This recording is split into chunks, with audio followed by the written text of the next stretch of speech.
Merhaba arkadaşlar, kanalıma hoş geldiniz. Bugünkü videomda yeni yıl için bebeklere hediye olarak değerlendirebileceğiniz tığ işi bebek ayakkabılarının yapılışını anlatacağım. Umarım sizler için faydalı bir video olur. Anlatımını yapacağım bebek patiği 1-3 yaş için uygundur. İstediğiniz renk kombinlerini uyarlayabilir, istediğiniz yaş ve ay aralığında örebilirsiniz. Bebek patiğini örerken bu şekilde kare motiften ortaya çıkartacağız. Patiğin anlatımını yaparken kullanacağım iplerin markası Himalaya anti-peeling özelliğe sahip bebe yünleri. Tığ numarası olarak ise 2,5 milimetre ile patikleri öreceğiz. Hazırsanız haydi vakit kaybetmeden patiğin yapılışına başlayalım. Patiğin yapılışına sihirli halka yaparak başlayalım.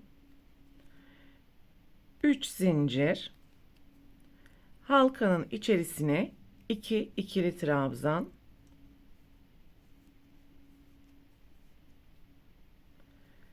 2 zincir, halkanın içerisine 3 ikili trabzan,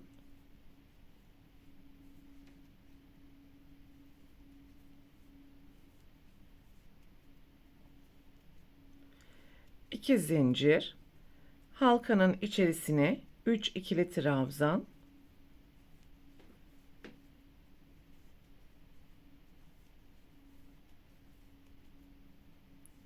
2 zincir, halkanın içerisine son kez 3 ikili trabzan yapalım.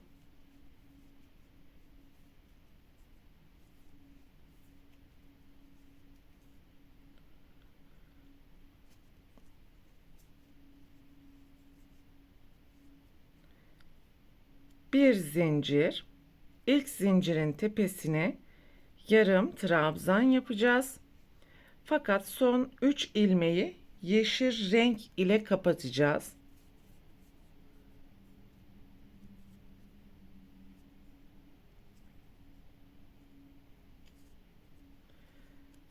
Üç zincir, ilk yapmış olduğumuz boşluğun içerisine ikili trabzan, alttaki 3 trabzanın tepesine yan yana 3 ikili trabzan,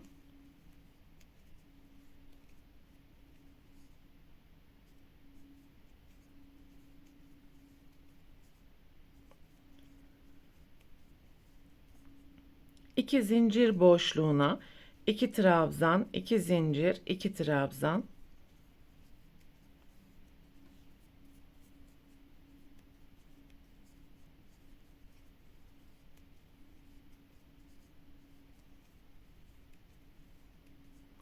alttaki 3 trabzanın tepesine yan yana 3 trabzan,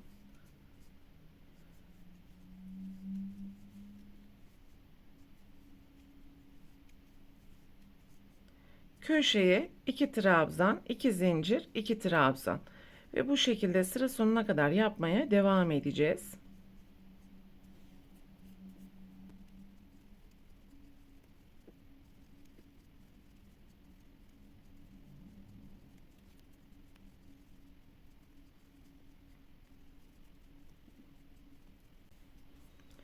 Sıranın sonuna geldiğimiz zaman birinci köşeyi tamamlamak için 2 trabzan, 1 zincir, ilk zincirin tepesine yarım trabzan yapacağız ve yarım trabzanı yaparken son 3 ilmeği beyaz renk ile kapatarak devam edeceğiz.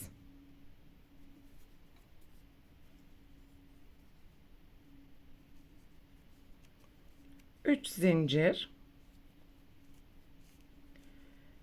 ilk boşluğun içerisine ikili trabzan. Şimdi her sırada desen kendisini tekrar edecek. Köşelere 2 trabzan, 2 zincir, 2 trabzan, kenarlarda bulunan trabzanların tepesine yan yana ikili trabzan yaparak sıra sonuna kadar devam edeceğiz.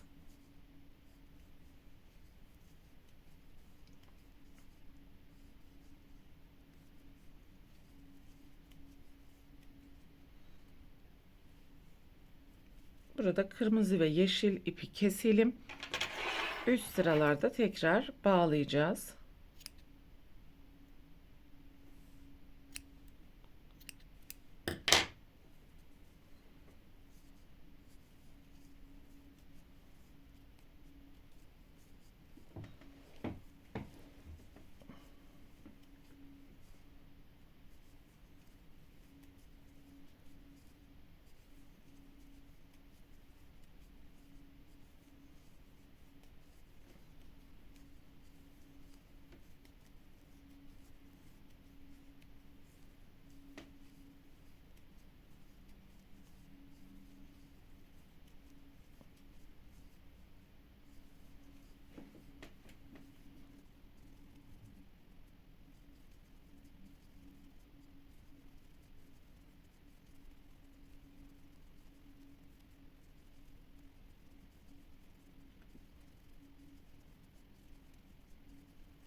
Sıranın sonuna geldiğimiz zaman köşeyi tamamlamak için son boşluğun içerisine 2 trabzan, 1 zincir, ilk zincirin tepesine yarım trabzan yaparken tekrar kırmızı renk ile devam edeceğiz.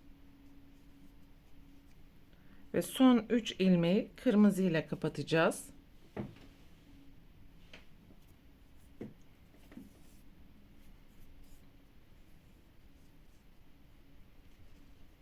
Üç zincir,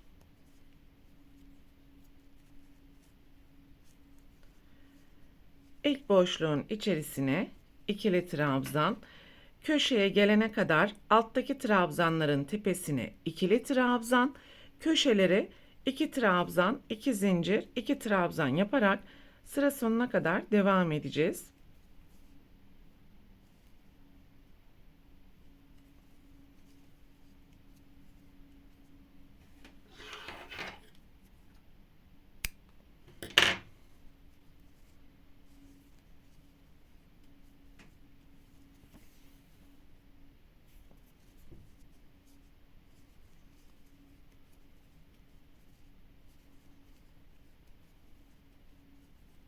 Son boşluğun içerisine de 2 ikili trabzan yaptım.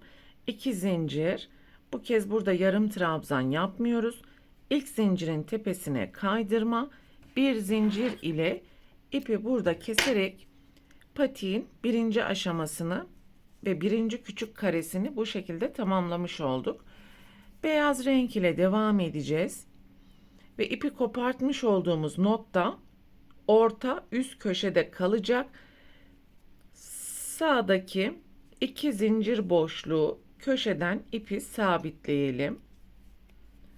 3 adet zincir, aynı boşluğun içerisine ikili trabzan. Şimdi köşeye gelene kadar alttaki trabzanların tepesine ikili trabzan yapalım.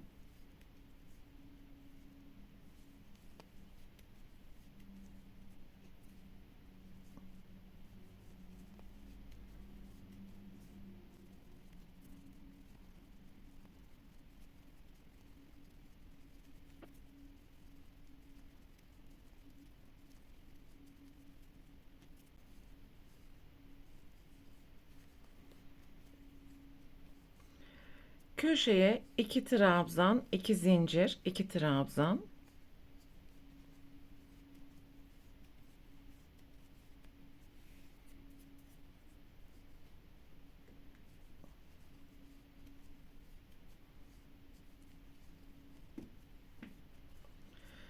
Ve diğer köşeye gelene kadar alttaki trabzanların tepesine ikili trabzan yapalım.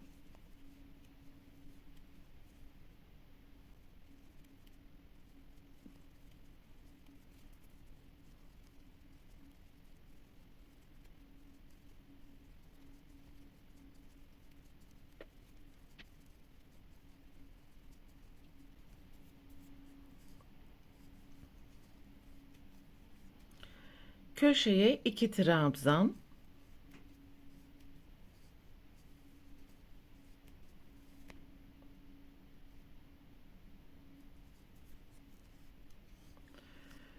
Ve bu şekilde L olarak ikili trabzanları yaptık. 3 zincir, deseni çeviriyorum. İkinci trabzandan başlayarak köşeye kadar alttaki trabzanların tepesine ikili trabzan yapalım.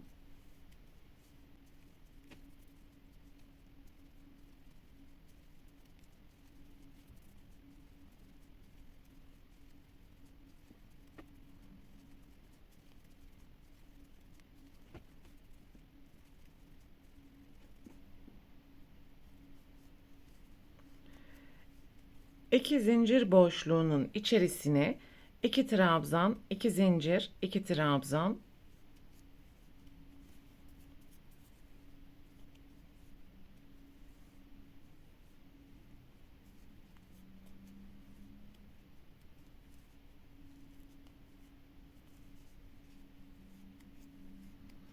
Ve diğer kenara gelene kadar alttaki trabzanların tepesine yan yana ikili trabzan yapacağız.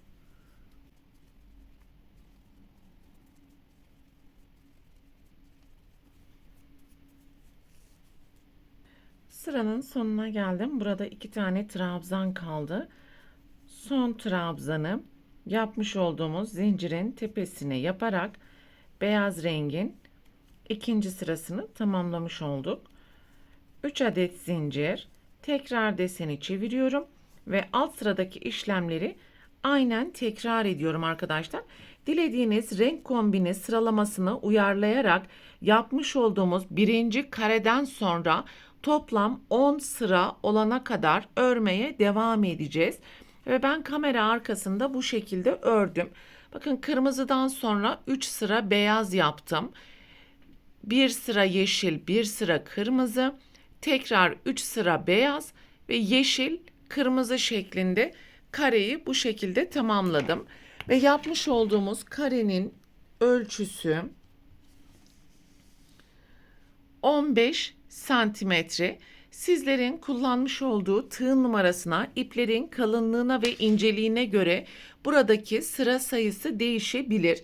Önemli olan birinci kareden sonra yapmış olduğumuz buradaki trabzanlarla birlikte karenin çevresinin toplam 15 santimetre olması gerekir.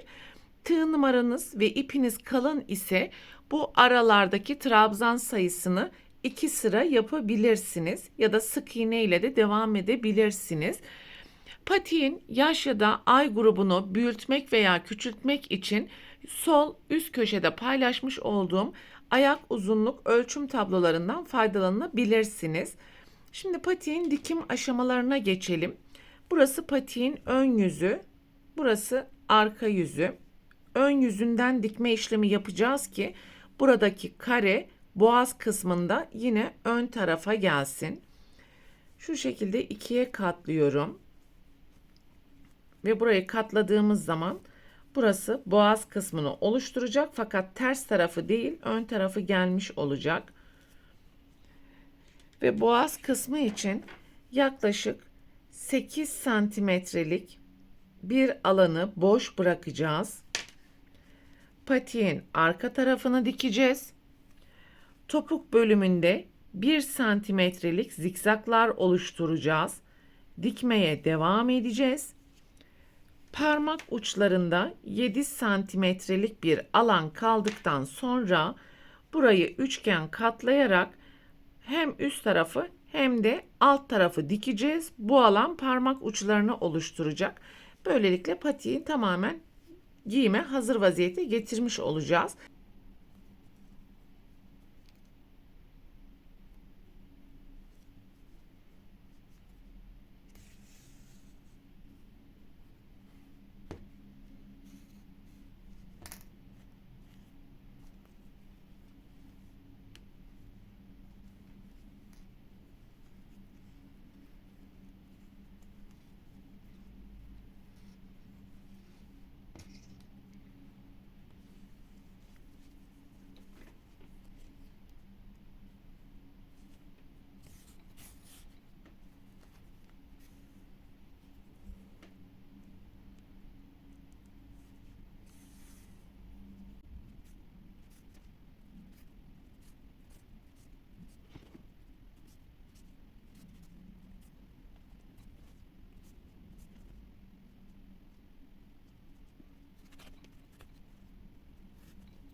Evet, patiğin dikim aşamalarını tamamladık. Şimdi iç kısmını dışarıya doğru çıkartalım.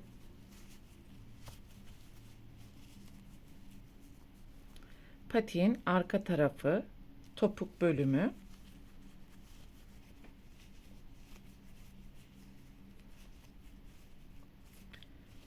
ve parmak uçlarına gelecek nokta.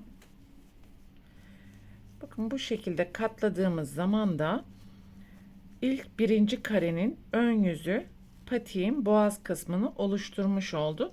Dilerseniz buradaki noktaya pompon, püskül ya da farklı süsleme aparatları da kullanabilirsiniz arkadaşlar. Bu videoda anlatacaklarım bunlardan ibaretti. Umarım sizler için faydalı bir video olmuştur. Sonraki eğitim videosunda görüşene dek lütfen kanalıma abone olarak videomu beğenmeyi unutmayın. Hoşça kalın.